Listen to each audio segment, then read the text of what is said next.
ಮತ್ತೆ ಸುಳ್ಳು ಕೇಸ್ಗಳನ್ನು ಹಾಕ್ತಿದ್ದಾರೆ. ಇವಾಗ ಏನಾಗಿ ಹೋಗ್ಬಿಟ್ಟಿದೆ ಅಂತಂತಂದರೆ BJP ಅವ್ರಿಗೆ ಯಾವುದೇ ಇಶ್ಯೂಗಳಿಲ್ಲ, ಏನಾದರೂ ಮಾಡಿ ಸರ್ಕಾರದ ವಿರುದ್ಧ ಏನಾದರೂ ಟೀಕೆ ಮಾಡಬೇಕು. ಆದರೆ ನಮ್ಮ ಸರ್ಕಾರ ಏನು ಮಾಡ್ತಿದೆ, ಒಳ್ಳೆ ಕೆಲಸ ಮಾಡ್ತಿದೆ, ಜನಗಳಿಗೆ 5 ಗ್ಯಾರಂಟಿ ಸ್ಕೀಮ್ಗಳನ್ನು ಕೊಟ್ಟಿದೆ, ಜನಗಳು ಅದರಿಂದ ಖುಷಿಯಾಗಿದ್ದಾರೆ. ನೇರವಾಗಿ ಸರ್ಕಾರದ ಹಣ ಜನರಿಗೆ ತಲುಪ್ತಿದೆ. ಬಹುಶಃ ಪ್ರಪಂಚದಲ್ಲೇ ಅಷ್ಟೊಂದು ಮೊತ್ತದ ಹಣ, ಸರ್ಕಾರಿ ಹಣ ಜನರಿಗೆ ನೇರವಾಗಿ ಅವ್ರು ತಲುಪ್ತಿರೋದು ಪ್ರಪಂಚದಲ್ಲೇ ಎಲ್ಲೂ ಇಲ್ಲ. ಸೊ ಹಾಗಾಗಿ ಎಲ್ಲಿ ಜನ ಸರ್ಕಾರದ ಒಳ್ಳೆ ಕೆಲಸನ ಮೆಚ್ಚಿ ನಮ್ಮ ಸರ್ಕಾರಕ್ಕೆ ಸಂಪೂರ್ಣವಾಗಿ ಬೆಂಬಲ ಕೊಡ್ಕೊಂತ ಹೆದರ್ಕೊಂಡು ಏನಾದರೂ ಒಂದು ಇಶ್ಯೂ ಹಾಕಿಸ್ಬೇಕು ಅಂತೇಳಿ ಸುಳ್ಳು ಕೇಸ್ಗಳನ್ನು ಅವ್ರು ಹಾಕ್ತಾನೆ ಇದ್ದಾರೆ.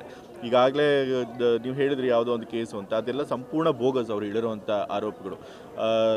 ನಾವು ಯಾವುದೇ ದಲಿತರಿಂದನೂ ಕೂಡ ಆ ಭೂಮಿನ ತೆಗೆದುಕೊಂಡಿಲ್ಲ, ಮತ್ತು ಮೂಡಾದ ವ್ಯಾಪ್ತಿಗೂ ಬರೋದಿಲ್ಲ, ಗ್ರಾಮ ಪಂಚಾಯತಿಗೆ ವ್ಯಾಪ್ತಿ ಇರೋದು. ಈಗಾಗಲೇ ಅದು ಕೋರ್ಟ್ಗೆ ಹೋಗಿ, ಹೈಕೋರ್ಟ್ಗೆ ಹೋಗಿ, ಸುಪ್ರೀಂ ಕೋರ್ಟ್ಗೆ ಹೋಗಿ ಕೇಸ್ ಡಿಸ್ಮಿಸ್ ಆಗಿದ್ರು, ಮತ್ತೆ ಅದನ್ನು ಇದು ಮಾಡ್ತಿದ್ದಾರೆ, ಕೆದಕ್ತಾ ಇದ್ದಾರೆ. ಸೊ ಹಾಗಾಗಿ ಬರೀ ಏನೋ ಒಂದು ಇಶ್ಯೂ ಮಾಡಬೇಕು ಅಂತ ಹೇಳಿ ಮಾಡ್ತಿದ್ದಾರೆ.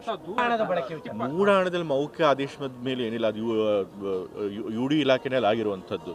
ಮೌಖಿಕ ಆದೇಶಕ್ಕೆ ಕೊಟ್ಟಿದ್ದಾರೆ ಅನ್ನೋದಕ್ಕೆ ಏನು ಇದಿದೆ, ಯಾರಾದರೂ ಅಧಿಕಾರಿಗಳು ಬಂದು ಹೇಳಿದರೆ ಆ ಥರದ್ದೇನಿಲ್ಲ.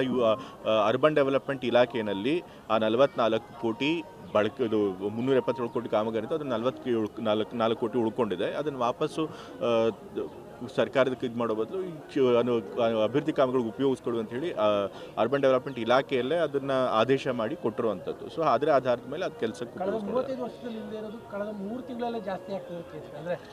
ಯಾಕೆಂದರೆ ಯಾರು ಕೂಡ ಸುಮ್ಮನೆ ಸುಳ್ಳು ಆರೋಪಗಳನ್ನು ಮಾಡ್ತಿರಲಿಲ್ಲ. ಇವರು ರಾಜಕೀಯಕ್ಕೋಸ್ಕರ ಇವಾಗ ತಲೆ ಇಲ್ಲ, ಬುಡ ಇಲ್ಲ, ಆ ರೀತಿ ಆರೋಪಗಳನ್ನು ಮಾಡ್ತಿದ್ದಾರೆ. ಎಲ್ಲಿ ಇಶ್ಯೂನೇ ಇಲ್ವೋ, ಎಲ್ಲಿ ಹಗರಣನೇ ಇಲ್ವೋ, ಅಲ್ಲಿ ಇಲ್ಲದೇ ಇರೋ ಕಡೆನೂ ಕೂಡ ಹಗರಣ ಇದೆ ಅಂತೇಳಿ ಏನೇನೋ ಸುಳ್ಳು ದಾರಿ ತಪ್ಪಿಸುವಂಥ ಕೆಲಸ ಮಾಡಿದ್ದಾರೆ. ಹಾಗಾಗಿ ದಾರಿ ತಪ್ಪಿಸಬೇಕು ಅಂದರೆ ಯಾವಾಗಲೇ ಬೇಕಾದರೂ ಮಾಡ್ಬೋದು, ಎಷ್ಟು ಆರೋಪಗಳನ್ನಾದರೂ ಮಾಡ್ಬೋದು. ಆ ಕೆಲಸ ಅವ್ರು ಮಾಡ್ತಾ ಇದ್ದಾರೆ.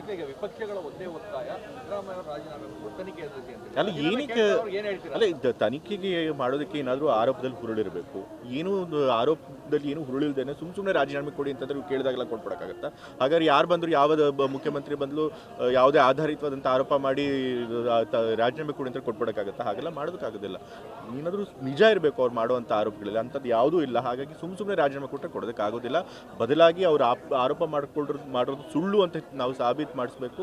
ನಾವು ಅಂತ ಕೊಳ್ಳೋ ಆರೋಪಗಳೆಲ್ಲ ಹೆದರಲ್ಲ ಅಂತ ಹೇಳಿ ನಾವು ರಾಜಕೀಯವಾಗಿ ನಮ್ಮ ಶಕ್ತಿಯನ್ನು ತೋರಿಸ್ಬೇಕು. ಆ ಕೆಲಸ ಮುಖ್ಯಮಂತ್ರಿಗಳು ಮಾಡ್ತಾರೆ.